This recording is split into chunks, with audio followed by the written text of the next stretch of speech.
Batam, aku Melinda Tiara Safitri. Kembali lagi di POM, Pojok Obrolan Mahasiswa episode ketiga. Kali ini kita kedatangan salah satu mahasiswi dari UT Batam. Nah, langsung aja deh Kak, kenalin dirinya siapa? Halo Sobat UT, kenalin nama aku Nadia Yosefin, kalian bisa panggil aku Nadia. Aku juga salah satu mahasiswi di UT Batam ini, dan saat ini aku udah bekerja nih. Kak Nadia gimana kabarnya sekarang? Kabar aku baik, kabar kamu gimana? Alhamdulillah sehat. Oh, udah sehat, semoga saja mahasiswi UT sama mahasiswanya juga nih ya bisa sehat terus, sama lancar nih kuliahnya. Ngomong-ngomong nih Sobat UT nih, aku mau nanya sekalian, ini seorang mahasiswi UT Batam juga loh. Kamu kenalin dong, jangan cuma aku. Udah. Nah, kalau aku namanya Melinda Tiara Safitri, Prodi Akuntansi Keuangan Publik. Jadi Kak, kesehariannya nih ngapain aja nih? Ya pastinya aku saat ini udah bekerja, tapi kebetulan nih ya Melinda, aku udah semester akhir. Sebenarnya aku tinggal nunggu kelulusan aja gitu. Emang kerjanya tuh apa sih Kak? Kalau Aku boleh tuh tahu? kerja sebagai news anchor. Kamu tau nggak news anchor tuh apa? Nggak tahu. Apa Oh, nggak tahu ya. Mungkin bahasanya nih agak sedikit asing nih news anchor, tapi sebenarnya Melinda, news anchor itu adalah seorang pembawa berita, kayak presenter kayak gitu. Jadinya memang relate banget sama prodi aku nih, aku di FISIP di ilmu komunikasi. Jadinya memang pas deh pokoknya. Oke, by the way kan kakak emang kuliah nih ya. Terus bagaimana sih membagi waktunya dengan kerja juga gitu? Kalau dibilang membagi waktu sebenarnya itu tentang kedisiplinan sih. Kalau orang bilang susah sambil bekerja sambil kuliah, ternyata nggak juga sih. Apalagi nih Melinda, kerjaan aku tuh nggak di satu waktu jam kerja aja. Contohnya nih, biasanya orang kan normalnya jam 8 sampai jam 5 itu setiap hari dan 1 bulan sama. Nah, kalau aku itu kerjanya memang ada 2 shift tuh, jadinya memang ada shift pagi dan sore. Jadi memang agak lebih, gimana ya ngomongnya, agak lebih menantang sih untuk membagi waktu dengan kuliah. Oh ya Kak, kerja jadi news anchor itu kan waktunya nggak pasti nih, nggak kayak jam kerja orang kantoran biasa. Nah, itu tuh bagaimana cara kakak membagi waktu dari ngerjain tugas, terus kerja? Ya sebenarnya memang beda banget ya, karena Nadia itu kerja di news anchor, itu media pastinya. Which is itu waktunya bakalan bukan pagi terus, tapi bukan malam terus, tapi memang waktunya itu berbeda, bisa pagi, bisa malam. Kalau ditanya soal tugas nih, tugas UT kita tahu ya ada juga gitu, nggak cuman santai-santai gitu. Ya memang tadi tuh Melinda, memang harus disiplin waktu. Misalnya nih aku masuk pagi, aku ntar pasti sorenya pulang kerja, aku disiplin minimal 2 jam atau 1 jam aku harus bantai semua tugas. Jadi memang nggak ada jeda tuh. Apalagi nih ya sahabat UT, nah dia tuh biasanya suka ngambil full SKS-nya nih Melinda. Jadinya memang ditargetin minimal seminggu tuh ada 6 mata kuliah. Jadinya setiap hari minimal banget itu 1 mata kuliah harus selesai tugasnya. Wih, keren banget. Nah, kalau nilai ujian nih Kak, gimana, lancar nggak kemarin? Ya syukurnya aku lancar ya. Memang aku kemarin berusaha banget sih Melinda, kalau boleh curhat itu memang agak susah nih sahabat UT nih, gara-gara dia memang full banget di kantor, tapi memang agak sedikit curi-curi di jam istirahat. Iya, tuh namanya tanggung jawab ya. Iya, mau gimana ya kan. Jadi memang aku setiap jam istirahat aku pasti ngerjain tuh tugas diskusi, karena kebetulan aku ngambil sistem pembelajarannya itu yang tuton gitu. Jadi memang enak banget aku kuliah di UT ini, karena dia menyediakan gimana ya, sistem belajar yang memang Fleksibel banget gitu. Jadinya biasanya nih kita kan kalau konvensional mesti datang ke kampus gitu, mesti menyesuaikan dengan jam kerja. Iya betul banget. Jadinya kalau aku di UT memang aduh bener-bener kebantu banget deh Melinda, beneran deh. Oh ya Kak, kan ujian kemarin nih pasti bentrok nih ya kan dengan jam kerja juga karena Sabtu Minggu ya. Iya betul banget. Nah itu gimana Kak? Iya, jadi memang itu sebenarnya kemarin hampir deg-degan sih Melinda, karena Sabtu Minggu tuh adalah jam dimana orang-orang banyak di rumah, banyak istirahat kerja, banyak yang gabut-gabut tuh biasanya weekend kan. Tapi aku kerja tuh Sabtu Minggu, sedangkan aku media mau nggak mau harus masuk gitu kan. Tapi memang waktu itu aku udah ngatur juga jadwal aku. Jadi memang tadi time management kuliah di UT ini sambil juga bekerja tuh memang penting banget nih Melinda untuk bagi waktunya. Jadi aku bakalan selesaikan dulu pekerjaan aku. Mungkin biasanya aku harus bawa berita on time nih di hari yang itu, aku berarti bawa tapping gitu. Jadi memang mungkin program-program yang harusnya terbit di hari Sabtu aku udah take lagi tuh sebelumnya. Tapi kebetulan waktu itu memang aku udah gampang banget sih izin dari kantor, karena orang kantor juga udah tahu UT, jadinya bakal paham banget kalau kita tuh ada waktu untuk ujian kayak gitu. Sangat inspiratif sekali ya sahabat UT. Nah Melinda, kan kalau aku kan memang mahasiswi yang masuk karena memang mau masuk UT nih, maksudnya jalurnya kayaknya beda deh sama kamu. Kalau kamu jalur apa sih? Beasiswa gitu ya? Iya, beasiswa. Nah itu gimana sih? KIPKA. Aku baru denger loh ada beasiswa. Nah jadi beasiswa KIPKA ini adalah beasiswa yang langsung diprogramkan oleh Kemendikbud RI. Oh gitu. Ya, jadi beasiswa KIPKA ini memang diperuntukkan oleh mahasiswa-mahasiswa yang memang kurang mampu. Jadi itu memang program dari pemerintah nih ya sahabat UT untuk mahasiswa-mahasiswi yang berprestasi tapi kekurangan dana nih, atau terhalang dengan dana. Jadi memang pemerintah tuh ngebantu banget ya untuk ini. Terus ini memang program ini, beasiswa ini kamu tahu gimana nih? Dari mana nih kamu tahu ada beasiswa ini? Apakah kamu mengajukan atau gimana? Nah awalnya sih emang nggak tahu ya, terus juga ya mungkin karena UT ini online, jadi informasi-informasi itu mudah didapat gitu Kak, dari Instagram, Facebook, YouTube dan semacamnya. Nah kemarin tuh Mei sendiri dapat info tuh dari Instagram gitu, flyernya. Nah ada beasiswa KIPKA, tapi prodinya akuntansi keuangan publik. Nah terus juga sesuai dengan prodi Mei kan pas SMA ngambilnya IPS, jadi kayak cocok aja gitu kan kalau ngambilnya akuntansi. Oh gitu, jadi memang kamu tahu program ini, beasiswa ini tuh dari media sosial gitu ya? Iya bener. Memang ya sahabat UT, media sosialnya Universitas Terbuka itu update terus nih Mei, jadi memang untuk jadwal ujian, untuk pendaftaran, pokoknya semuanya tuh lengkap banget di media sosialnya, dan memang update banget ya buat Instagram juga. Nah terus Mei, kalau beasiswa tuh tahapannya apa tuh? Biasanya kan kalau aku nih yang reguler itu tuh biasanya langsung aja ke UT-nya buat ngedaftar. Nah kalau kamu nih gimana nih, kan beasiswa nih, apa sih tahap-tahap yang kamu lakukan waktu kamu tahu nih di Instagram nih ada beasiswa UT nih gitu? Tentunya ketika kita mau daftar kuliah pastinya kita udah mempersiapkan persyaratannya apa aja nih ya kan. Nah tentunya kalau masuk KIPKA nih kita juga yang pertama kita harus buat akun KIPKA-nya dulu teman-teman. Lalu nanti kita mengupload seluruh persyaratan-persyaratan yang memang diperlukan untuk kita kuliah nanti. Nah setelah itu akan diproses untuk validasi dan semacamnya. Nah setelah itu perguruan tinggi akan melakukan wawancara satu persatu terhadap mahasiswa dan mahasiswi yang memang sudah keterima menjadi beasiswa KIPKA. Nah sahabat UT, setelah tahap validasinya sudah diterima, kami sebagai mahasiswi dan mahasiswa melakukan wawancara dengan pihak UT. Kemudian setelah diterima, kami melakukan pembelajaran seperti biasa. Oh jadi memang setelah tahap validasi baru pihak UT langsung mewawancara kamu. Terus setelah itu dapat pengumuman gitu ya? Iya. Dapat pengumuman ya gitu, langsung ya udah pembelajaran gitu. Oke. Oh ya Kak, by the way, kenapa sih Kakak tuh memilih Universitas Terbuka? Jadi sebenarnya nih ya Melinda, aku udah tahu UT ini atau mendengar-dengar nama UT gitu. Sebelum tahu Universitas Terbukanya nih, singkatannya nih, itu dari papa aku. Jadi papa aku tuh dulu selalu bilang ada UT, apaan sih UT gitu. Nah setelah aku ya udah di umur yang kuliah lah ya gitu, akhirnya aku juga mendengar nih UT Universitas Online, taunya gitu. Pertamanya aku ini loh, underestimate loh, maksudnya kayak yang mana sih gitu UT gitu. Ternyata waktu aku ngelihat jurusannya itu banyak banget, dan ada ilmu komunikasi di mana itu tuh jurusan yang pengen banget aku masukin dulu. Banget ya, berarti. Bener banget, iya. Terus ditambah online lagi kan. Pokoknya ketika aku ngeliat brosurnya gitu ya, itu banyak banget kemudahannya.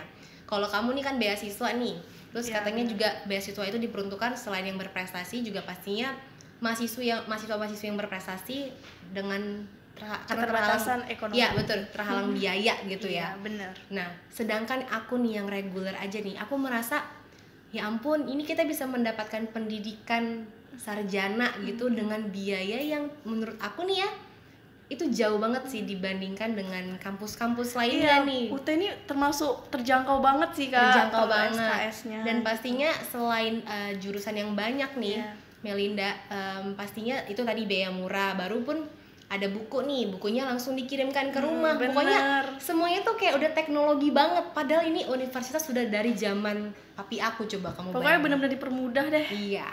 Nah setelah itu juga nih, setelah aku ngelihat flyernya yang luar biasa nih, kayak biayanya murah, banyak banget jurusannya gitu ya. Apa sih mata kuliahnya? Iya. Apa sih ya? Bukan mata kuliah. Itu prodi. Jurusan gitu, ilmu komunikasi, iya gitu lah. Pokoknya karena banyak banget jurusannya tuh, pokoknya sampai gitu lah, banyak banget. Dan universitas terbuka tuh universitas negeri, coba deh. Universitas negeri ke-45 di Indonesia dengan Wow. akreditasinya B. Berarti memang selain udah lama nih ya Melinda, udah dari zaman papi aku sampai zaman kita nih anak-anak Iya. milenial, universitas terbuka tuh masih eksis dan gak ada lagi nih yang underestimate kita loh, beneran deh. BTW kan Kak, UT ini katanya nih ya, stigmanya saya juga nggak tahu nih. Bener nggak sih masuknya gampang, lulusnya susah? Itu menurut Kakak tuh gimana gitu? Itu kenapa kamu nanya kayak gitu? Emang kenapa tuh? Emang ada stigma yang menjelaskan kayak gitu ya? Di sela-sela kesibukan mahasiswa UT yang kerja juga, itu tuh gimana gitu Kak? Maksudnya kan pasti ini aku mau nilainya kasih. ada yang Ini pasti nggak kamu bagus atau dengerin gimana? stigma-stigma yang katanya UT itu nilainya kecil-kecil itu ya. Sebenarnya sih itu aku bilang itu pengalaman aku nih. Itu tuh tolong dipatahkan stigma itu. Karena tergantung orangnya nih. Kalau misalnya aku nih ya, memang aku fokus banget buat ngejar pendidikan aku di sarjana lah, terutama. Jadi memang aku kejar banget. Jadi tuh kayaknya kalau aku bilang ada mahasiswa UT yang lama lulusnya udah gitu nilai kecil-kecil tuh kayaknya kok bisa gitu, kayaknya tuh nggak banget deh, maksudnya bukan nggak banget, nggak mungkin banget gitu, karena aku sendiri yang kerja aja kayaknya sangat dipermudah nih, karena kan fleksibel loh waktunya. Masa kita nggak bisa ngatur? Sebenarnya itu salah di orangnya sih, maksudnya harus bisa manage waktu. Berarti tadi. tergantung diri kita masing-masing ya. Bener dong Melinda. Kalau kamu gimana nih? Kamu kan baru masuk semester berapa tuh? Semester 4. Terus gimana? Kok kamu bisa menanyakan aku tentang stigma itu? Sejauh ini sih Kak, kalau untuk Mei sendiri ya belajarnya ya lancar-lancar aja, karena kan memang UT ini serba mandiri ya, belajarnya juga mandiri. Kalau di tatap muka itu memang hanya sekedar bantuan belajar aja gitu, sisanya kita memang belajar sendiri. Jadi kalau untuk nilainya bagus atau tidak itu memang tergantung diri kita sendiri yang memotivasi, yang memang diri kita lah yang menyemangati untuk kayak belajar gitu. Kalau bisa sih ya belajar tuh baca modul 1 jam, 1 hari 2 jam, gimana sih? Iya beneran, 1 hari 2 jam kamu? Sering kayak Oh iya, iya pun. Emang dia anak beasiswa tuh agak beda emang. soalnya di beasiswa ini ya teman-teman, untuk informasi aja, untuk beasiswa sendiri memang ditetapkan bahwa IP-nya minimal harus 3 gitu, karena kalau tidak nanti kan bakal di Gitu ya? Iya. Terus kamu gimana nih cara mencapai 3 tuh? Menurut kamu tuh kayak aduh gampang banget lah atau gimana sejauh ini? nggak dibilang mudah sih, enggak dibilang sulit juga enggak gitu Kak, kayak ya susah tuh kan relatif ya, tapi kalau kita mau belajar ya nggak apa-apa, pasti kan mudah gitu. Terus tau gak Mei, aku mau cerita nih tentang ujian di UT nih. Nah, jadi kan nih sahabat UT nih, memang UT ini katanya kan belajar mandiri. Terus kamu ada buku nggak? Ada dong. Itu bisa pastinya. nggak sih kira-kira kita nggak usah beli buku tuh bisa nggak sih? Kalau di UT? untuk registrasi awal ya semester 1 memang wajib membeli buku. Memang wajib. Setelahnya? Tetapi kalau memang mata kuliah yang mengulang itu tidak wajib membeli buku. Tuh kan. Jadi memang mudah ya, banget kan. Iya bener. Abis itu tau gak sih Melinda, kan kita cuman baca buku nih. Jadi sahabat UT memang di universitas terbuka itu memberikan kemudahan banget nih buat kita, karena udah ada akses buat pustaka.ut.ac.id. Nah itu apa? Kamu tahu nggak nih kira-kira nih? Tahu dong, Apa tuh? RBV, ruang baca virtual. Nah iya, jadi memang apalagi nih aku yang kerja nih, kadang nih ya, aku tuh lupa bawa buku. Dan bener. memang berat banget tuh kalau bawa buku banyak banget Ya kan. pastinya kan kalau handphone nih ya, kita kan selalu bawa nih setiap hari. Iya, pasti laptop, tentunya. tablet, handphone, Bener komputer, banget. dimanapun itu kita bisa akses buku mata pelajaran kita, buku mata kuliah lah kalau kita bilangnya sekarang. Terus ya memang sahabat UT, bedanya mahasiswa-mahasiswi UT nih menurut aku nih yang aku lihat, kita itu harus out of the box nih. Iya. Jadi bukan hanya terpaku dengan modul aja. Betul. Jadi ya kalau kita mau menyambut lah kita bilangnya. Menyambut itu si bapak ujian, ibu ujian ini nih ya.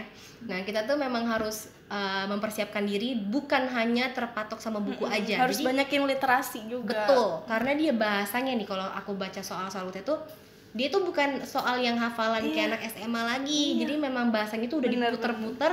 Nah pas aku lihat nih, ini nih nggak ada nih di buku nih yang jawabannya, tapi kita harus nalar lagi. Jadi memang mahasiswa-mahasiswi UT tidak terpatok buku nih, sahabat UT. Jadi memang kita harus belajar mengembangkan wawasan sih dari, mungkin kan udah disediakan juga nih dari UT nih dengan RBV tadi, dan juga harus sering googling nih sahabat UT, jangan cuma buku doang. Tapi juga membuka wawasan dengan baca-baca berita terkini dan terupdate. Itu betul banget. Karena relate juga nih sama kerjaan aku nih, yang berita ya dong pastinya. Jadi aku memang harus ngupdate terus sama keadaan yang terjadi di sekitar kita. Apalagi terkadang soal yang UT juga kelihatan dong soalnya tuh terus pelajarannya tuh update terus. Jadi memang aku harus memang mengerti keadaan lingkungan yang berubah ini ya kan. Mei. Ya. Aku mau nanya nih sekalian, tadi kita agak kembali dikit tentang stigma nilai-nilai atau IPK-nya mahasiswa-mahasiswi UT Batam itu kecil. Kamu berapa? Di semester ini deh, semester yang kemarin ini.